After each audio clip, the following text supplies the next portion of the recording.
What's going on, good people of the internet? This is JP editing the episode, and I realized I accidentally muted my microphone on the interface while recording, and none of my audio is picked up through the latter half of the episode. So rather than just having B-Rex and Comics Advocate just talk to nobody in the latter half of the episode, what we're going to do is just have Comics Advocate back on at a later date to talk about the developments that happen in DCKO as the event progresses. So get excited for that. We will be having him back on for that, and hopefully by then Astro will be back and we'll be able to have a giant roundtable discussion about DCKO. So get hyped for that. Hopefully you enjoy what remains of the episode. Thank you so much for understanding. Have a great day.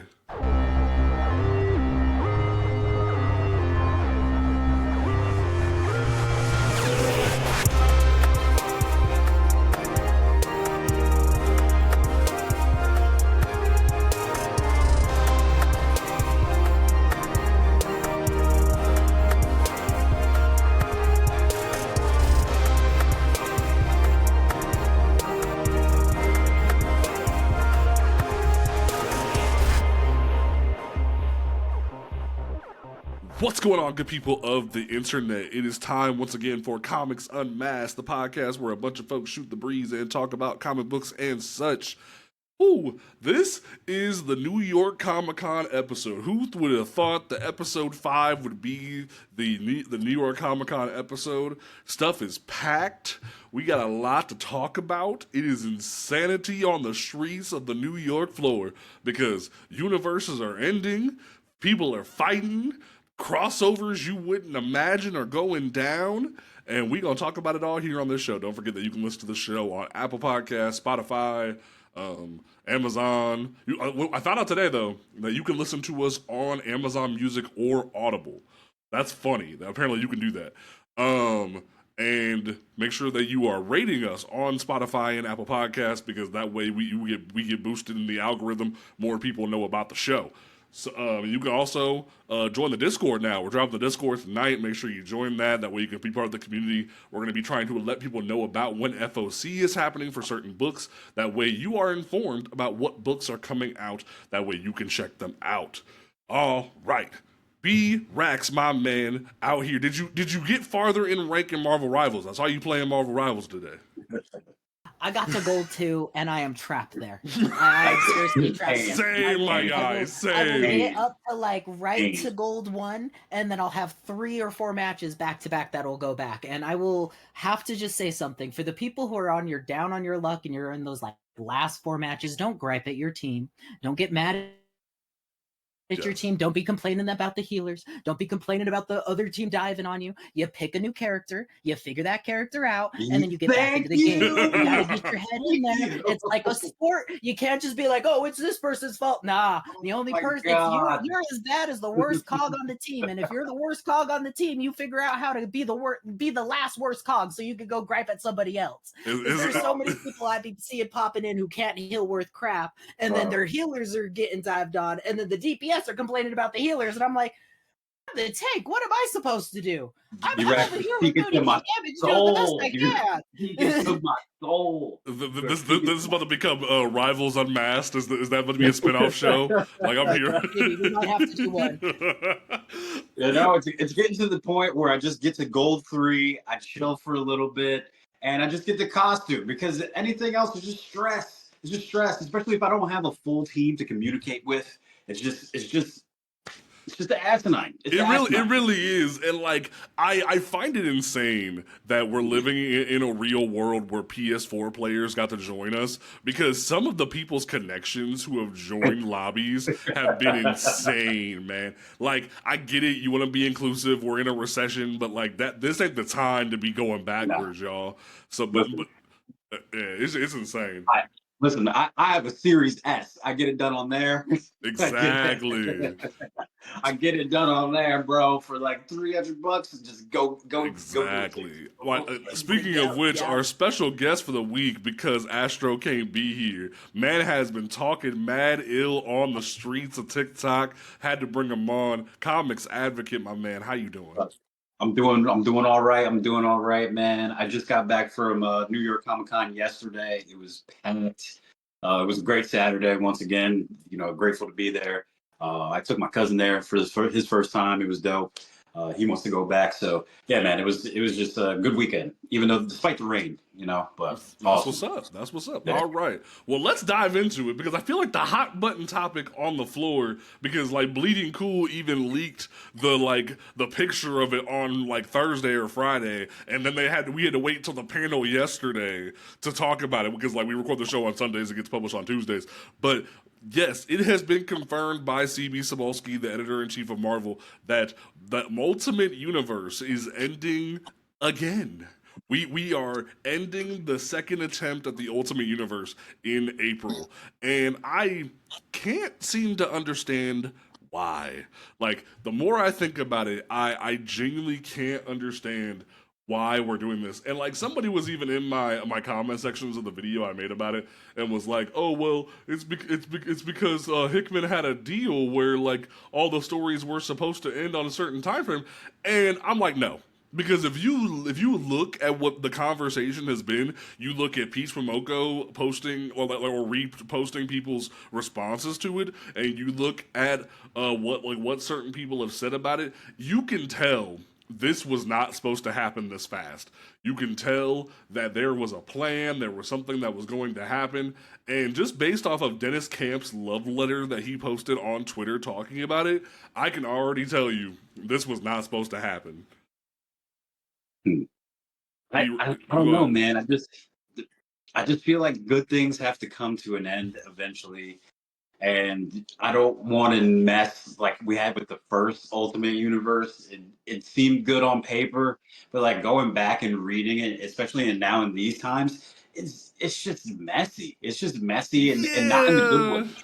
Yeah. And not in the good ways either. Like like there's good press and there's bad press, and like they say like all press is like good press, but it's not in this case, man. Not in this case. So I'm sad to see it go in April for sure. Like, especially with Ultimate Spider-Man. Like, that's, dude, like, what they're doing with that series it just washes the taste out of what has been done in the main line. Well, like, and I even made a video a while back where I was talking about my frustrations where I was kind of afraid to even dive into Ultimate Black Panther because despite me loving Brian Hill's writing and despite, like, loving the idea of having more black books, I didn't like the idea that we were living in a generation where there was not a mainline Black Panther book, but there was an alternate universe Black Panther book. And that Yeah. felt real grimy to me. So the idea of us living in this world where we have new ideas being told in a Black Panther book, we finally get to see Peter and Mary Jane be together in an Ultimate Spider-Man book and have kids. I'm over here like, this seems kind of cool. We're finally doing innovative things in a Marvel universe, and then we're just like, it's over. Like I don't know, man. It feels really bizarre, and like especially when there's so many fans on Twitter that are like, "Why is Ultimate X-Men ending? We love Ultimate X-Men. We love Peach's work." I'm like, you Yeah. think you'd like open the door back up if people are receiving it this well? Like if it was sales, cool. Say it was sales, but they're not saying it. It was sales. They're saying this was always the plan, and I'm like, that doesn't sound right. Yeah. That's So I get a two sides of the coin kind of thing with this because I remember when they took Miles Morales because he was out of like the Ultimate Universe and then brought him into the mainline universe. That was something super big, super dope, and like amazing. And so they could do something very similar with what they're doing here with bringing some of these characters in, giving them a mainline story, and hopefully actually allowing those writers to expand those characters on the mainline story, which would be something really nice to see. But as a DC fan, I see this as the other side of the coin to where DC does rebirths constantly. That's one of the things that's always constantly happens. And so when you guys get into this realm of we're going to give you guys this little taste of this world and then we're just going to rebirth something, you take away a lot of the storytelling, a lot of the weight that is there for these characters because it just feels like in what, 2.5 years at the most, I'm gonna just be reading another story about this same character. It feels like coming up, and that's kind of how like I don't want Marvel to go down that route, because I get that from DC. I can get the same Batman story 20 times over and find a new gimmick for that one. But Marvel has extended itself so well on being able to tell new characters that if they don't incorporate these characters into the main line and then allow those characters to grow, like we've been talking about on the last few podcast episodes, they're going to be stuck in that same realm that DC's in. Yeah, and like I kind of sit here and look at the fact that I think one of the big core problems with this from Jump was them revealing too early on that the maker was trying to make a new like Ultimate Universe and put it back to the way it was, and then they were like, oh, we're gonna involve Miles and put him back in the Ultimate Universe, and I'm like, you're revealing your hand too early. Like, what are all these runs except for Ultimate Wolverine are ending at issue 24, and they've been going for a little bit over a year and a half, 2 years. Why are you doing this so early, and why are you revealing your hand so early? Why wouldn't you let this cook a little bit? Why wouldn't you allow it to prosper, especially when you have this newer generation of fans that is down with the come up? Because I say what you will about the New 52, and I've bitched and moaned about the New 52 till the cows come home. The one thing that everyone is unanimous on is the New 52 was the best idea that DC ever had, because it was able to be a jumping on point for a lot of readers. The problem came when they didn't plan it out correctly and the continuity was a mess, and to the point they were even cracking jokes about it in DCKO last week. So it definitely speaks to the idea of, you had a really good idea here, but similar to the New 52, you botched it when you revealed your hand too early. That's where my issue is, because you have Ultimate Black Panther that is doing really well. You have Ultimate Spider-Man doing really well. But then Ultimates, weird things going on, and then Ultimate Wolverine and Ultimate X-Men are doing very well because they're doing different things. They're like, oh, what if Colossus and Magic are villains? What if Gambit's a villain? And they're doing interesting concepts there. Why aren't you trying to execute that and do new things with this universe? Because the idea of Wolverine being basically the Winter Soldier was a really cool concept, and you're not doing something with that. It's rough. It's rough. Having a little bit of insight, because I do know the writer, Chris Condon, for Ultimate Wolverine. It's hard when also like writers have other responsibilities as well. So like, as a person like Chris, he's pulled in the three ways. So he's done work with Ultimate Wolverine with Marvel. He has his own thing with Image, with the Fallout from the New Shelter, and then he's doing stuff with DC with the Green Arrow run. So it's just, for him, like, he's getting split three different ways. So when you have like a writer like that, that's why his series in particular is being shortened to 16 instead of the 24 that everybody else is getting. You know what I mean? So it's very interesting for sure. Yeah. I feel bad for him because, like, that's 2 books he's done had end in less than a year, where Ultimate Wolverine has already had its like end date announced, and then Green Arrow's ending in less than 2 months. Like, brother can't catch a break. Like, I don't know why they're doing him dirty like that. Yep, that's what I was gonna say. It felt like they were just trying to.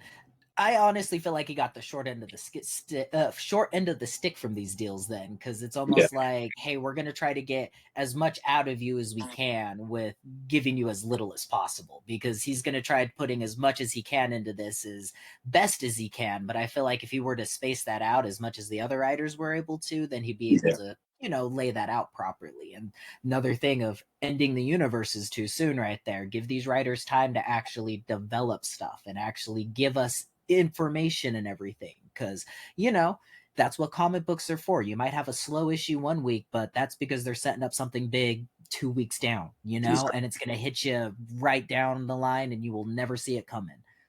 Yeah, like a perfect example, I'll even throw the fact that DCKO, despite it having a very cathartic moment for me in offing Batman not once but twice, like, it was very cathartic for me.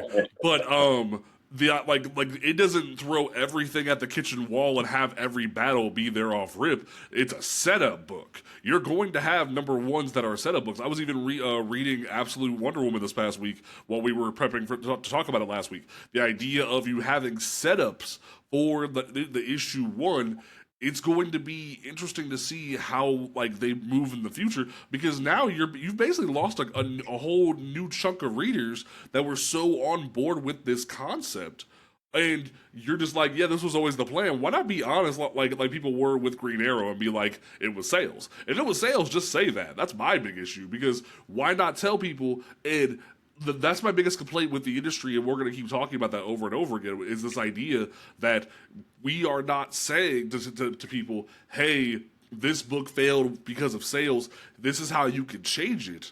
Because we're going to start interviewing comic book store owners on the show, and that way they can tell you straight up, like, this is the issue you're facing, where if you don't pre-order this book, you're not going to see it in your store. Like, thankfully, I'm lucky compared to other people here in Ohio, where I have like 6 shops within a half an hour of me. Other people don't have that luxury. And I could go from one shop to the other. I have my main store at River City, and then I go to Red Curtain if I want an indie book. Red Curtain is really cool, where they'll have the Image books, the Mad Cave books, the Vault books, and like they'll buy some to give people a little sprinkle. But not every store can do that financially. They're literally doing DC, Marvel, a couple of new Image books here and there, and that's it. Not so. It's the idea of, if you want to see something, you need to invest the time into looking into something. And I feel like that's the issue with the Ultimate Universe, which is like the people who were the day ones were on that stuff and trying to do word of mouth, but some people were probably trade waiting for Ultimates and stuff like that, Ultimate Black Panther, and we're at the shop every week. So I don't know, it just feels a little messed up. Do you think That's it one of the also things. gives them time though to digest? So like by the time, like it's almost like ending a series so you could binge it. So like when it comes to April, like the universe is done, but now we have a complete series in which 1 through 24 of this, you could fucking read it right now and it's available to you, and it's nothing that it's huge to digest. Like I feel like the first Ultimate Universe had a lot to break down within it. So like a lot of people were turned off by it initially until they heard certain things come out of it, or they knew of Miles coming out of that universe, and that's the main thing that brought them over. So I feel with this universe ending, it gives you time to be like, okay, hey, we're letting you know it's ending in April, so now you have time to catch up and read, and by the time April comes, you're all caught up. Or by the time April's done, you have this book, and now you could read it in its entirety. So it's rough. I very much look forward to the time where I could sit down with somebody from Marvel and somebody from DC on the show and ask them how much they value Marvel Unlimited and DC Infinite, because the one thing that I keep hearing on social media, especially specifically Twitter, is a lot of people in other countries only have access to the apps to read books. They don't have access to a LCS, the ability to go in and buy books. So, like, the big complaint that we heard and why the change.org petition started was because of Green Arrow. You had people on the app reading Green Arrow, but they weren't able to go to the shop every week. So I feel like the biggest issue we have in the industry is people aren't able to financially support releases every week. And I feel like until we change that mentality, we're not going to move forward. If we're not able to get Marvel and DC to understand, and I feel like the indie books have an advantage where they can sell you a cheaper number one, an Ash can, or do a complete story within a month or so or a few months and be like, here's a whole trade. Like, one person that I love, hands down, is Ace Blade on Twitter, on a TikTok, where dude straight, or even Impound. Impound is, I want to get him on the show at some point, where Impound is flat out like, hey, here's this character, this character, this character, whole trade. I feel like more publishers, specifically indie publishers, need to be like, we're going to stop with the single issues. Here's a whole trade. Do you want to buy into our universe? Do you want to buy into our publisher if you have a whole trade in your hand? Because that's how you're going to get the generation moving forward. Is people don't feel there is value in a $5 book every week or every month, every couple weeks. If you sell people on a digestible $15 to $20 trade or a graphic novel, that's going to be how the industry moves forward in a lot of ways. Now, there will be people like us who can like review different events and whatnot, but not everybody can do that. So like we'll have to like see if we can get more people to talk about that as time goes on. So we'll see what happens. I agree with you on that one. And that's one of the things, because like the core moments for most people coming into comic books nowadays is going to be either off that app or they're going to want something they can sit down for a while and read. Because a lot of people are on this either aspect of go, go, go so much, and they divvy up their time in certain ways to where for me, I have to sit out certain amount of time every day to read my comic. So I know I'm like not putting them off to the wayside, because I was doing that for the longest of time. And so now that you can actually sit up or sit back and get a paperback and everything now when you're all caught up, it makes you feel good. But I remember when I was going to Comic-Con, the first thing that I remember picking up was a Harley Quinn New 52 trade paperback. The series was already out for a while. That was the first one that I picked up from Comic-Con. And most of the comics I left with Comic-Con were all the graphic novel forms, was everything put together in a nice neat stack. I didn't walk away with single issues from Comic-Con. I went out with something that was the complete stories. That's how I got a lot of indie stuff at the time too, because I wasn't like, well, I don't know where I'm going to find the next issue next, because that was 15, 20 years ago now at this point when I was doing it. So, a little bit different, but even then most people are still going to be like, I don't want to spend $8-9 on a comic book that I don't know where I'm going to find next, versus I'm going to pick up a trade paperback and we're good. Which vice versa, I have my issues with DC because it seems that's the only way I can ever consume any of my black artists, are through like black or through their paperbacks instead of putting them on comics. But that's a whole nother thing. Well, it's funny too, because when I was telling everybody about the outlets and interview last week, somebody was in my comment section and was like, "Hey, is the Terrifics still being published?" And I'm like, "Brother, the Terrifics has been undone since 2020. What do you mean?" Like, that's the issue, is that a lot of folks don't know about stuff. That's the other issue we need to combat with this show, is PR. Like, the industry doesn't know that certain things are coming out. Like, that's why I even recorded two videos during a live stream before the show. I'm like, look what Bad Idea is doing. Bad Idea Comics is a bunch of dudes who left Valiant when they got bought out by a corporation, and they're like, we're gonna do new innovative ways of doing things. Like, perfect example. They're like, hey yo, we're gonna have this one book that is like telling a cool story, and then we're gonna have a 1 in 250 variant that has an alternate timeline. I'm like, first of all, 1 in 250 is insane. So you're on crack. Can we get that to like 1 in 15, 1 in 25? First of all, second of all, that's really cool. But what the hell? And you check the price on it, it's like $270. I was like, yo, you're out your damn mind. But we gonna rapid fire. Those are gonna get that one. Oh, we're gonna rapid fire the next couple things, because it's just like new series announcements. So new Moon Knight series coming out next year. That's gonna get some people hyped. They're continuing the Godzilla collaboration with Godzilla Infinity Roar. The cover showed Black Bolt versus Godzilla. That's gonna be interesting. I enjoy them. Like, they're one shots mostly, so that's why I like about them. It's like they have a story overall, but they're like mostly one shots, so it's just like easy to digest. But some stories are like weaker than others, but it's Right, you're like, all right. Like, it's kind of like the Predator stuff, where you're like, that's an interesting idea. I'll go with it, sure. Like, I'm like, down to clown. I feel like I think DC handles Godzilla a little bit better than Marvel does. That's fair. I haven't really read any of the Godzilla stuff. I'll have to peep game a little bit on that. Then the other one that kind of shocked me, because I'm like, really? Joshua Williamson is flying house to go over to Marvel to write the new Iron Man title next year. And First of all, as much as I'm tired of the idea of more Tony Stark content, the idea of Williamson doing Tony Stark, that actually piques my interest a little bit. I'm not gonna hold you. That it seems like a very interesting idea because he's very like I know some people were kind of mixed about his Green Arrow run, but Williamson has been very known in my eyes to be someone who knows what he's doing and care about a character. Even right now with ECKO, like him and Snyder are kicking butt. So like just the inner monologue of the first issue, like we'll dig into that later in the show. But like the inner monologues of him telling the story of like both of them telling the story of ECKO, you're kind of like, okay, I fuck with it. Like it's very interesting to see the two of them just bounce off of each other so well with that. So I'm very interested to see how that goes from there.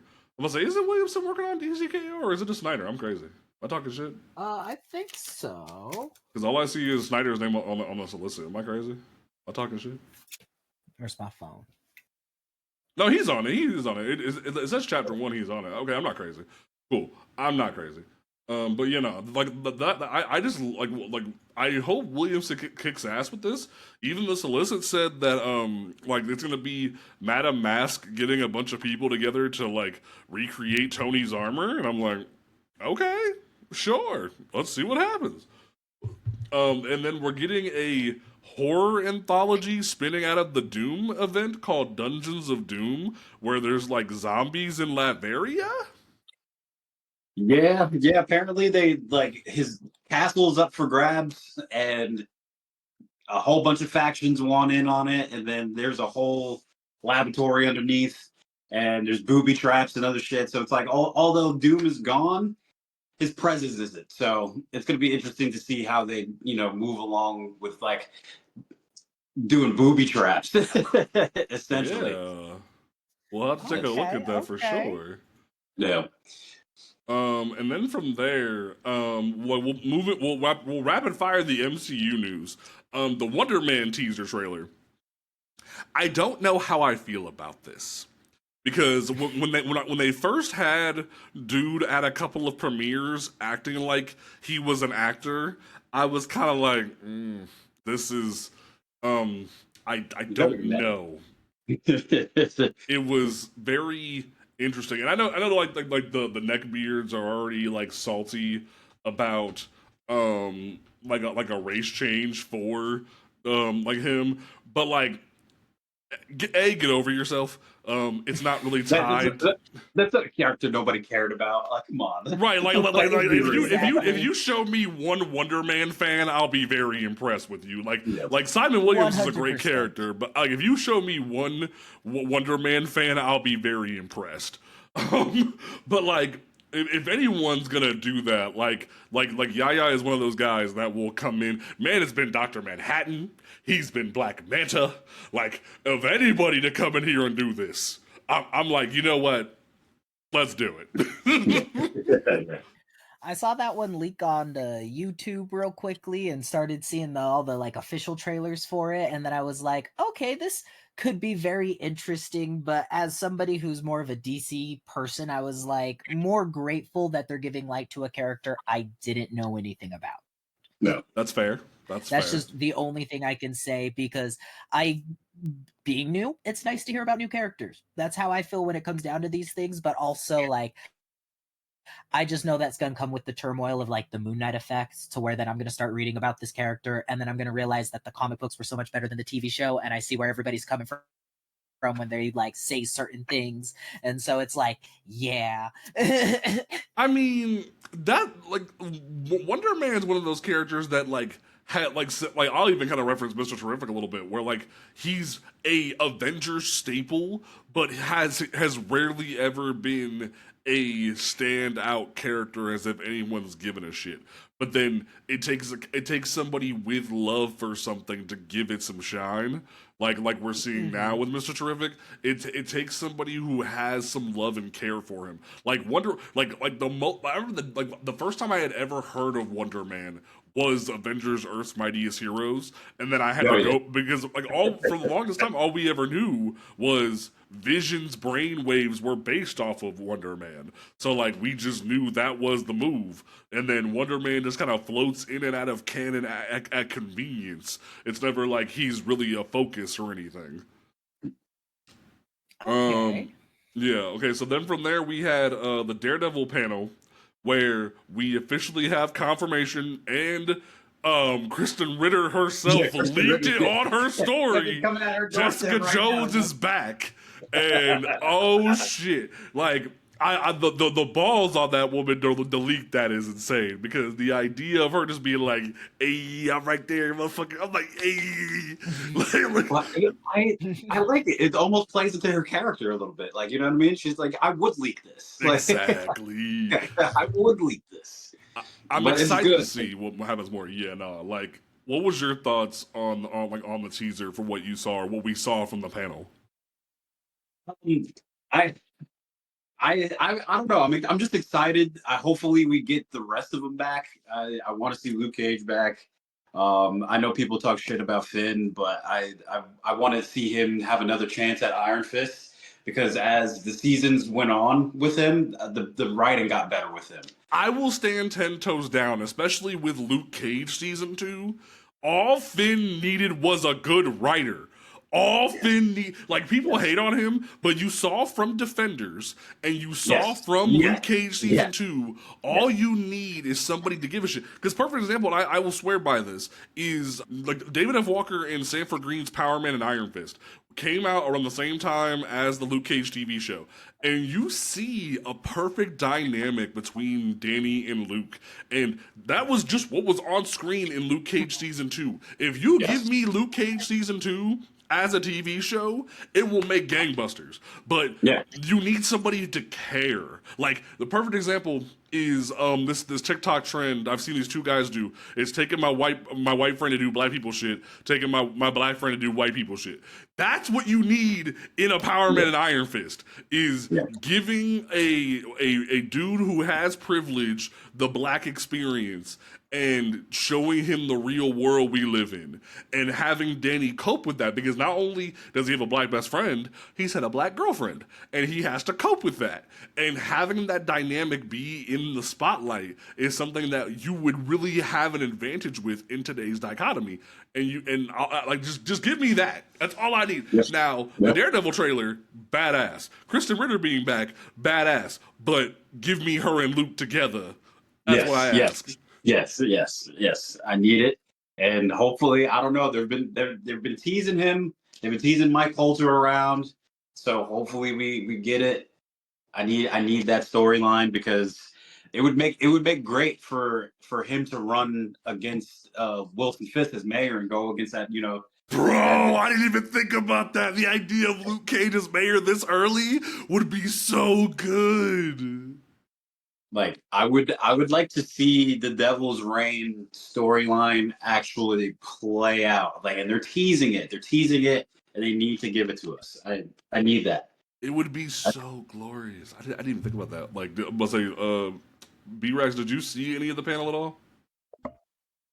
I did see not a lot of the Daredevil one. The only thing I was gonna throw in is like if they've been teasing any Luke Cage stuff, because that's the only one I watched from when it was coming out at the time, and I loved it. I couldn't get into the other stuff just because timing wise, it just wasn't like I didn't like it. It just was more like I sat down, got up, got distracted with other stuff, and never got back to it.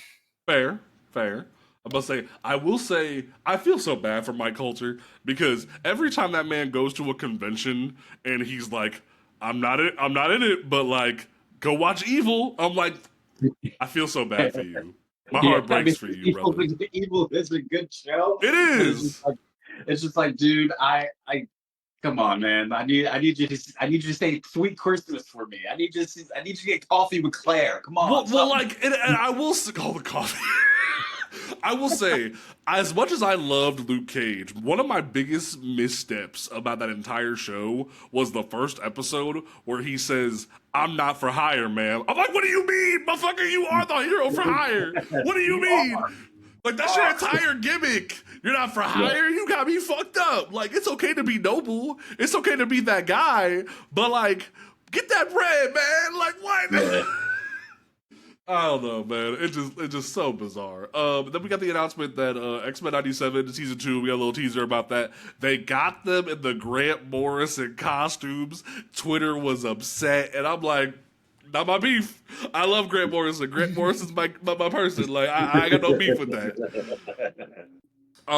They teased Quentin Quire and a couple other New Mutants coming in season 2, and I'm like, that's a little early for Monet and Quentin Quire, but okay. Little interesting there.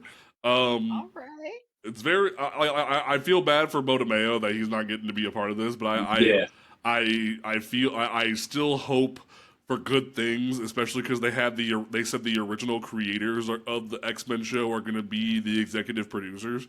So I'm like, okay, but why not bring Bo back and quit being haters? Like, that's all I'm saying. Yeah. The drama. The drama, bro. And what's so annoying is, like, whenever there's a queer man of color in the freaking spotlight, and, like, I know there was some haters on stage when he wore that nasty pig hat on stage. Like, get over yourself. Let the man be himself. Who cares? Like, it don't make no damn sense. And like everything that he's released about what happened just tells me that sounds about right for corporate America, that y'all were doing him dirty. So what? And then, but then you have the folks who are like, oh, you were just trying to put gay shit in the X-Men. Show me one gay piece of content in that show. Show me one. Damn it! Like, who cares? So here's the thing, I was about to say, like, I mean, like, Morphin Wolverine kind of got, they got something going on. Right, but, like, other than that, like, what was it really that focus? But who cares? Exactly. That was the thing too. Is like with the X-Men, they're an if allegory you for read an everything. Comic, Yep. They're an allegory for everything. And so, like, I was having this conversation with one of my friends, and they were like, "Yeah, I feel like they might have added a few things into this newer X-Men that I don't like too much," and it ended up being some of the gay stuff. And I was like, I don't understand that, because like I felt like that was part of their storyline when I was getting into them. Like, I saw so many representations between that community, and I'm not even part of that community. So like, how am I able to see that, Right. Crazy to me. But that's just how I knew that, like, this series had more love in it, is because I was able to see more of that being shown in this series. Exactly. It just kind of feels that way. And it's not even explicit either. It's not even being thrown into the face, in my opinion. Oh, it's normal. It's normal. It's like it's fucking exactly. All types of people exist. Exactly. And I'll be even the one to say it, whether they want to believe it or not. This one's for you, Morph, was always the key to me that there was some deeper ish going on. Like Wolverine was down to clown even back in the day. I don't give a crap what anybody say. Listen, I went back and rewatched it because, like, you're a kid, like, you're just like, and you're just there for the vibes. But like, you get to see like how adult like that show actually was, even for like a '90s show. And Wolverine went to the ends of the earth for Morph. And you don't do that for just your best bud. Like, you do that for somebody you love. Exactly. It's just the choices people make annoy the crap out of me. But like, then we got the announcement that Friendly Neighborhood Spider-Man is getting a season 2. I haven't watched it primarily because it's good. It's good. It's good. Okay. I think for me, I was so burnt out from like multiple Spider-Man TV shows that I was just like, I don't care anymore. Like, specifically when they kept trying to mess with Miles' title, calling him like Kid Arachnid, and then calling him Spin in the kids show. I'm like, I don't care anymore about Peter going through all this nonsense again. Kids, peace out. I don't care anymore. That was kind of my thing. Very, very, very fair. Very fair. I think they did a very good job of taking the old school, like 60 Spider-Man and Friends kind of aesthetic, and then mixing it with the modern times. Okay. And then like, because all the costumes are old, but they talk about stuff like as if it's it's new. Like, so they talk about like, oh, the Sokovia incident, or they talk about stuff like, you know what I mean? Like they talk about the Civil War, they talk about like everything, like New York happening, like, but it's just from like an old school perspective. So like Tony Stark has his old suit where he looks like an actual Iron Man. Like you get Doctor Strange with the gloves. Like it's you know what I mean? It's dope. It's really dope. Okay, I'll have to check it out sometime. Like, so that's You hype that took it's the words interesting. out of my mouth. Yep, that was exactly what I was gonna say. Perfect. And what's my man's name? Coleman Domingo? Oh yeah, isn't he Norman Osborn? That's Norman. Come on, It's an interesting take. I'm here for it. Okay. like, and you got the black voice of anime Zeno Robinson as Harry. Like it makes sense. It makes sense. Okay, I'll have to check it out. Yeah. Then we got the announcement and the confirmation that Rui Malika is playing Speed in Vision Quest, and I did think it was kind of funny that him and Joe Locke had already played lovers in a different project, but now they're playing brothers. I'm like, all right. That's a interesting pairing. At least we know they have chemistry. Chemistry. But like, Oh yeah, they definitely got chemistry, right? like I'm here for it. That's gonna cause some memes in the community for a little bit. But like, I love that we finally have confirmation that Vision Quest is moving forward, and they're pitching it as a like the completion of a trilogy.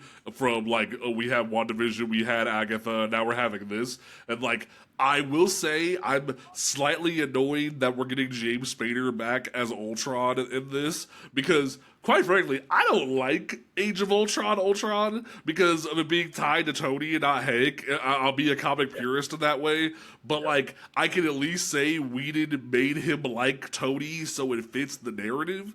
I'll lament on that, but I'm excited that we're getting resolution on that, because it's just kind of felt like Vision's just OP as hell. And now we're gonna revisit that finally, and we're gonna tie that into the Maximoff twins a little bit. I'm excited about that. My only gripe, and I this is my one request from this show, especially because we now have confirmation that the Craven movie bombed.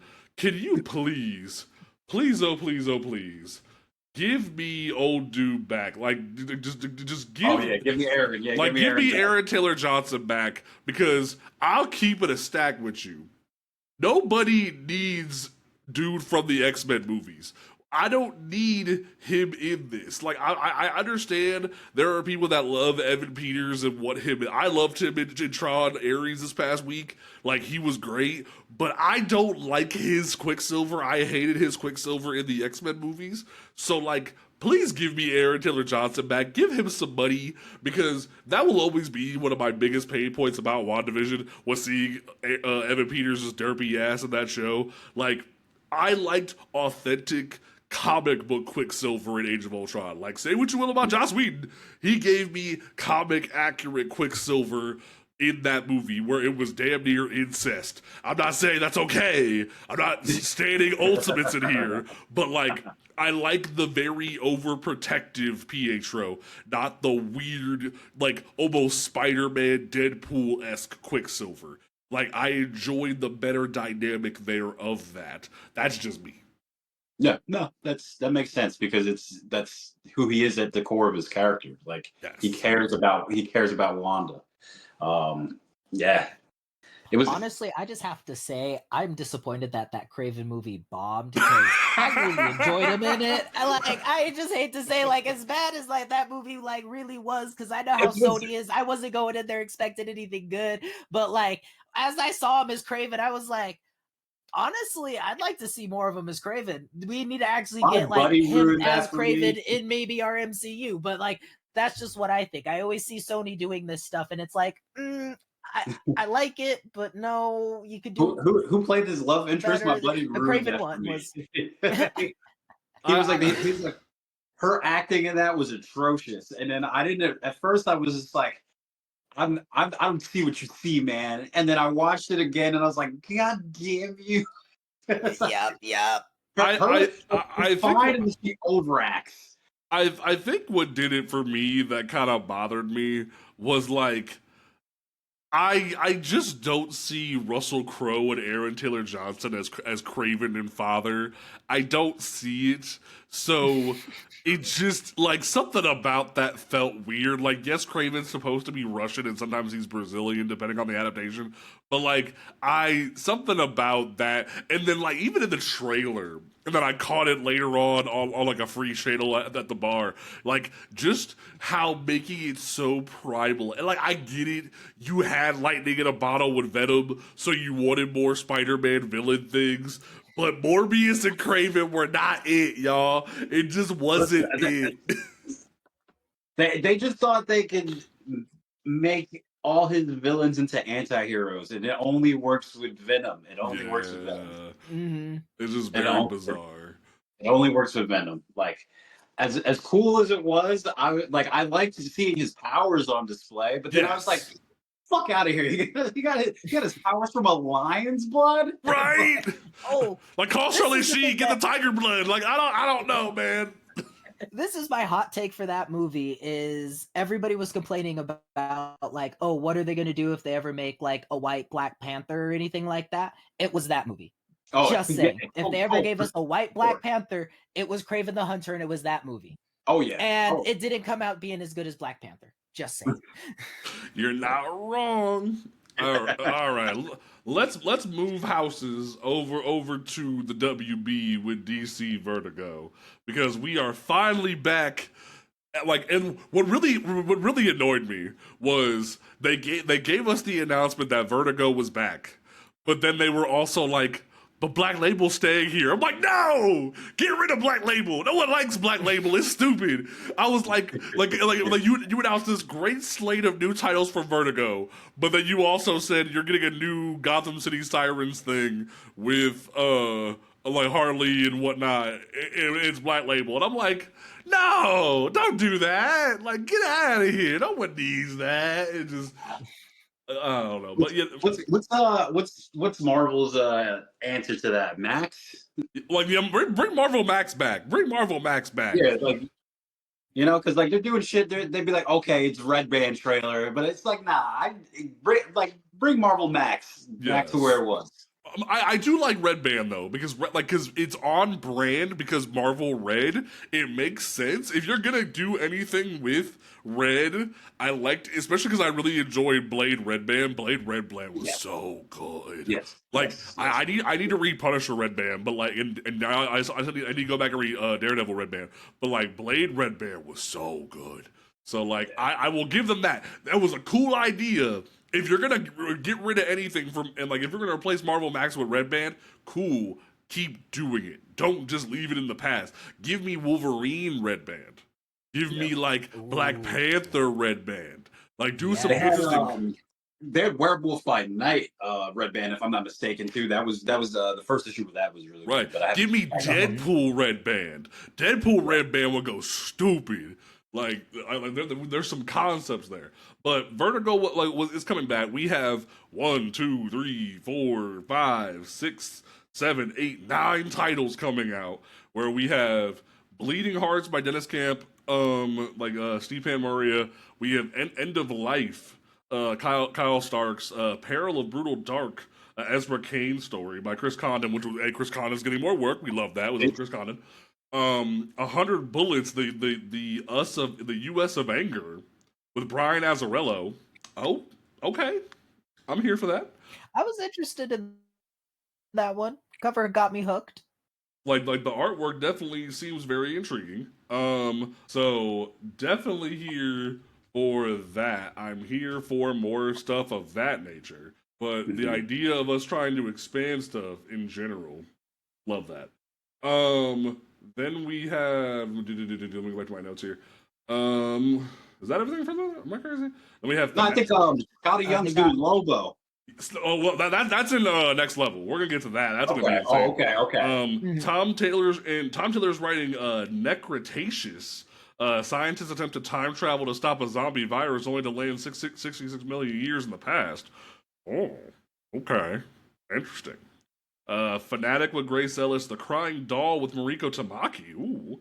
And then Suspiria is writing A Walking Shadow. So we're finally getting back to unique stories. We're finally getting back to what made Vertigo what it is. And like, none of these are screaming like existing IPs. I was surprised that there wasn't like a Swamp Thing, there wasn't like a Hellraiser. We didn't go for the low hanging fruit. It's all new material, and I love that we're doing that. So hats off to them with that. I love they're actually trying to make new stuff. The Nice House by the Sea with James Tynion looks insane, and I'm super excited to see them finally get that going. So props to them for that. Thoughts on Vertigo coming back, kids? I'm excited for it. Yeah. Mhm. Yeah. Excellent stuff, because one thing that we talk about is progression in comic books, wanting to see more stuff, and this is just a way to get more stuff in front of our eyes. Obviously, it's not in like the mainline DC and Marvel stuff, but if I can get my hands on a new story anyway, then it's better than it just being stuck in someone's head for the rest of eternity. Absolutely. I definitely agree with that. I'm just excited to see new stuff come out of DC, even if it's like by the Vertigo brand. Like I'm with it, you know. As long as like I agree with the B-Rack, like as long as new stuff is getting out there and it's not stuck, I agree with it. I'm with it.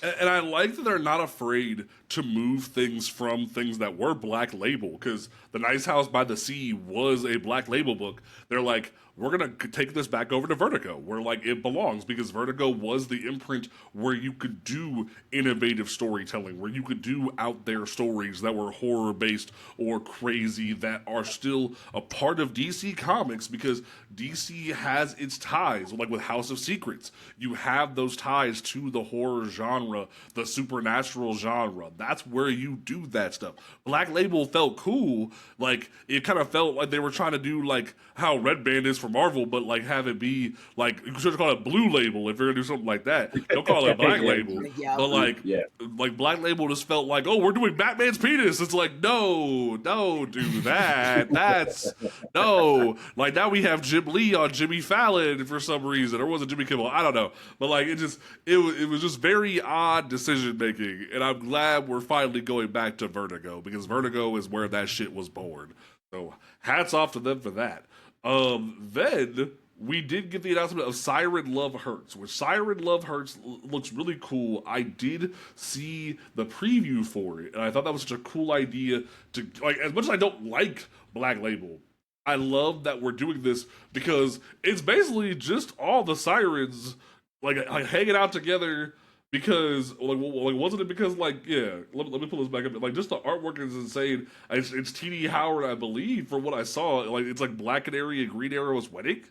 For what I saw, am I crazy? Is that what that was? Yeah. Like it looks really cool the way they're going about it, where it's Catwoman, Poison Ivy, and Harley like getting hyped for Black Canary's wedding, and I'm like so hyped for that to be a thing. And I love the exaggerated artwork. I love the idea of them playing with concepts and not just having stock storytelling.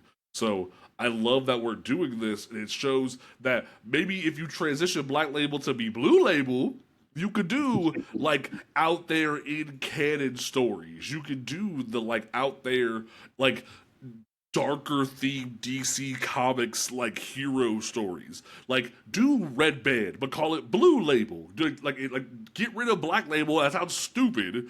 Do something on brand and have Blue Label be your in universe stuff that's like kind of horror or adultish, and then have Vertigo be your supernatural brand. Like, have them all coexist harmoniously. Yeah. Thoughts on Oliver and Dinah getting that. hitched again? I'm hoping it will be a loving marriage, and we won't be seeing any mix-ups in universes anymore, possibly, or stuff like that, and we can maybe see some progression of having kids, but that's once in a lifetime shot. As long as I hope not, man. Like, that was my biggest problem with the New 52, was the whole no one gets married thing. I like, and like I because I remember back before the New 52, the whole Green Arrow and Dinah getting married thing was a big announcement. They had like all kinds of variant covers and exciting things for that. So I hope we start doing more with that and trying to have actually happy things go down. But definitely hyped to see what happens there. I must say, Advocate, do you have any thoughts on Sirens, or like not really your vibe? Nah, not for me. Not for Okay, me. fair enough, fair enough. That's fair. Then we have the announcement of the continuation of the Absolute Universe, Absolute Catwoman 6-issue miniseries. Not only See, did we get the announcement that Absolute Catwoman is Afro-Latina, that was a dope announcement, but then with this, Scott Snyder is elevating a black author. Shay Grayson is trying to boost her up and let her do her thing. Bravo! This is what me and Al Letson talked about on the interview last week, where the idea and the concept of white creators opening the door for black talent. That is such a cool thing for him to do, to elevate a new talent in the industry and let her cook. I love that, and I love the idea of like, because like we've seen Snyder do that with other writers. We had Snyder bring James Tynion in. We saw those two coexist and do things like Batman and Robin Eternal. So like we know that Snyder is passionate about elevating younger talent and bringing them into the industry. And if everything that we've seen from Absolute keeps cooking the way it does, I'm hyped for Absolute Catwoman, and I'm not even a Catwoman fan. So that's just me. no, So, go for it. Nope, go ahead. oh, no, I was gonna say, man, I am like the Absolute series is one of my favorites. Like I the only ones I don't have are the Wonder Woman series and the Absolute Flash. But everything else, I'm enamored with. I fucking love it, and especially the way that Scott Snyder is doing Absolute Batman justice. Like Mm. like it makes sense for Absolute Catwoman to have her spin off the way she does because like I think what issue 13 like sold out already. Like Yup. you know what I mean? But like yeah, Mm-hmm. like it was Mm-hmm. like it did a pre-sale and then it sold out. So just that alone. Also adding off of what you said with Scott, I like the fact that he corrected the artwork because they originally made her way lighter. They made her a way lighter Yes. skin. And then he was like, Mm-mm-mm. she's Afro Latina, and she needs to be a darker skin. So they went back, and then they corrected those prints, and they made her a darker skin. So shout out to him for that as well. Uh, I'm sad that it's only 6. I think it deserves the 12 like everybody else is getting. Maybe a little longer. I think what like they're getting like 15, 16. Something like that. Yeah, Yeah, I I think think so. and at least give her 12. At least give her 12. Like You would think, yeah, but like I at least I'm hoping and praying that the fact that she's already been introduced in Absolute Batman means we're not gonna have another Absolute Green Arrow situation. yeah. Exactly. Yep. That's all I gotta say is like everybody was nammering about Green Arrow this, Green Arrow that, and then Catwoman gets to take the place of that little mini series that everybody was saying that they really, really wanted. And then the bonus for me is just being absorbed in this Absolute series. The only ones that I'm missing is like the Batman and Superman, which I just read on the DC app because they get their love. I need to make sure all the other series actually make sure that they're going to Yeah. get their run. And every comic that I've picked up from the Absolute series has been absolutely amazing. And I would put Wonder Woman in my like S tier category for that one. And with her coming in writing Catwoman, I'm expecting her to be up there in that S tier category as well Oh, for because sure. every page, every art, every single thing that I've seen has made me absolutely love this. And then that was the twist too. When like he made that correction on the skin color, I was completely lost because when they were announcing everything for this one, I had to go back and do some information change and everything. And I was like, oh, so they're making her Latino here. I love that. This is great. This is actual added stuff that I could get into because it kind of felt like it was just going to be the same route that they were going to do in the Batman story Yeah. storyline. And so to know that they're going to add that twist into there, give us a little bit more, sway into the character. It's going to be great to see. Also, her tail, if you guys haven't read the most current issue, she uses her tail to hold bullets for her gun. It is amazing. It's Fantastic crazy. stuff. Yes. It's crazy. It's crazy. It's innovative. Crazy. It's like I said, like everything that they're doing with Batman specifically is just great. Like his rogue gallery is scary. They're scary. Like each villain you meet, you think, okay, like when you first meet Black Mask, you're thinking like this dude is weird. This dude is weird. Yeah. This dude is weird. And then you meet Mr. Freeze, and you're like, who the fuck is that? and then you meet fucking Poison Ivy, which is just not even Poison Ivy. It's just a husk of what you. It's not even her. It's just a husk talking for her. And then you finally see Bane, and you're just like, yeah, I'd quit. And then you get the Joker, and you're like, oh no. Yeah, the teaser of the Jokers is, why are you doing this still, Batman? Yeah.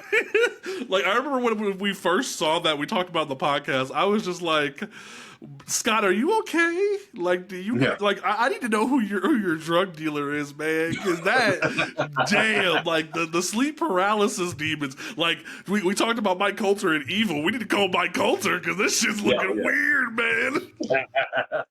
Like, holy crap. Then from there, like they announced that the craziest crossover that I ever thought would ever happen. James Tynion is partnering with DC to give us Swamp Thing is Killing the Children, which is a crossover between Something is Killing the Children, James Tynion's book at Boom Studios, and DC with Swamp Thing.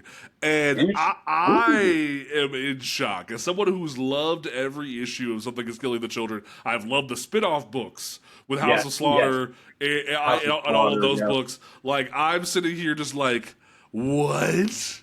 Like, that's gonna be that's gonna be a day one pickup right there. Like, because there has been literally almost never been an issue of a comic book that James Tynion has ever written that I have not loved. Like, hands down, man is one of the most talented authors in the industry, and man has hit banger after banger after banger. Like, to this day, one of my favorite panels ever by him was when Batwoman offed Clayface and Detective, and Cassandra walks up to Batwoman and snatches her bat symbol and goes, "This means something." Especially when Cassandra is almost mute in the comic books. So when she pulls up and just snatches that and goes, "This means something," I'm like, damn. Like that. So the fact that Tynion is able to do this crossover after cooking with this book for so long, I'm just like, yes, give me all of it. Wow. I didn't even know he was doing that. So thank you for that. That's why I said I'm coming on here to learn as well. I love the spin-off, especially House of Slaughter. For me, that was like one of the first books that I actually picked up when I got back into comic books during the pandemic. So to see that crossover is going to be scary as well. Like, cause like, damn, they're hunting Swamp Thing. like of all the things to do, that is going to be insane. Like, B-Rex, if you want a indie book to pick up, Something is Killing the Children is gonna be your shit, like, hands down. Like, you're gonna want a handkerchief, you're gonna want to be down. Like, that's in my room. This is gonna be one of your favorite like books of all time. Like, if you pick up that trade, like, hop on Global Comics or hop on Amazon and read that ish, because dear God, looking for that one, because when you put this on the agenda, like, I was at work, I was just scrolling through, and I'm like, how did I miss this? I went and started looking at some of the like little leaks that they were putting out, and I was like, I'm going to be annoying my comic book store even more. I feel like at this point they're going to be like, we're going to hire you so you can just start ordering your own stuff, because we're just sick and tired of talking to you. Exactly. Like, that's why I love that they're doing stuff like this. Like, that's what I even try to tell people when I was talking on my live stream earlier, where I'm like, this is where like you can tell non-superhero stories, the boobs, the images, the vault, like Vault Comics, Image Comics, and Boom Studios. That's where you go, or even Bad Cave. Like that's where you go if you just want to cook some good stuff. Like one of my favorite comics from a few years ago was from Vault Comics called Money Shot, where it was just sex workers in space going to different planets. Filming content, and I'm like, what? Like that's what I'm saying. Like you can find some of the greatest gems ever in comic books by just stepping out of the DC and Marvel bubble. Yeah, absolutely. And like I'm even peeping game on TikTok, trying to get different authors to come on the show who are writing books that are just non like superhero, because like there was something someone showed me where it was like New Orleans horror, and I'm like. Oh, so I'm over here like we about to be peeping game on this show. So like, definitely like a peep game for that. But the fact that we're getting that kind of crossover is gonna be hype. So yeah, no, that's insane. That's insane as hell. I didn't even know about that.